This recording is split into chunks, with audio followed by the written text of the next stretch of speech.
ఛత్రపతి శివాజీ మహారాజు ఎంతో గొప్పవాడ తన రాజ్యాన్ని రక్షించేందుకు అనేక బలమైన కోటలను నిర్మించారు. అయితే రాయగఢ్ కోటే ఆయన రాజధానిగా నిలిచింది. శివాజీ మహారాజు స్వరాజ్య వ్యవస్థాపకుడు, సామాన్య రాజు కాదు. యుద్ధాల్లో వీరుడు, రాజకీయంలో తెలివైనవాడు, ప్రజల పట్ల అపార ప్రేమ కలిగినవాడు. ఆయన జీవితం అంతా పోరాటమే. ఆయన ఖడ్గం కేవలం ఆయుధం కాదు, అది ఆశ, రక్షణ, న్యాయానికి ప్రతీక. 1680 నాటికి ఆయన శరీరం తగ్గడం మొదలైంది. రాయగఢ కోటలో ఉన్న శివాజీ మహారాజు జ్వరంతో, అతిసారంతో బాధపడుతున్నారు. కాని ఆయన మనసు ఇంకా గర్వంగా నిలబడి ఉంది. జ్వరంలోనూ ఆయన ప్రణాళికలు చెప్పుతూ, మార్గనిర్దేశం చేస్తూనే ఉన్నారు. ఒక్కో మాట ఆయన ప్రజలకు బంగారు పలుకుల్లా అనిపించేది. ఏప్రిల్ 3న సాయంకాలం ఆకాశం మేఘాలతో నిండిపోయింది.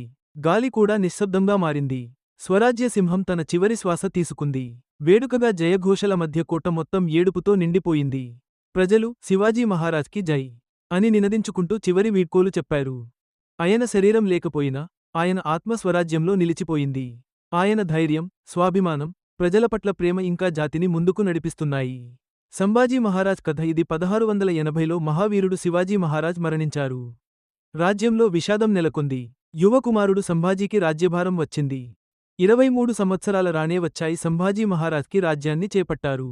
ధైర్యవంతుడు, కవి, వివేకవంతుడు. తన తండ్రి కలను కొనసాగించడానికే జీవితం అంకితం చేశాడు. ముఘల్ చక్రవర్తి ఔరంగజేబ్ దక్షిణ భారతాన్ని ఆక్రమించాలనే ఆశతో ముందుకొచ్చాడు. సంభాజీ అనేక వైపుల నుంచి ధోరణులకు ఎదురయ్యాడు.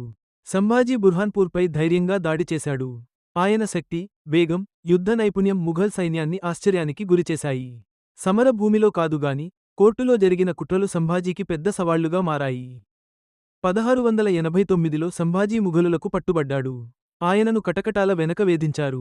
తల వంచమని బలవంత పెట్టారు, కాని ఆయన నిరాకరించారు. సంభాజీ చిత్రమై కనిపించేలా, చేతులు కట్టివేసి ఉన్నా తల గర్వంగా పైకెత్తి ఉంచాడు. ప్రజల గౌరవాన్ని, తండ్రి కలను నిలబెట్టేందుకు సంభాజీ తన ప్రాణాలను త్యాగం చేశాడు.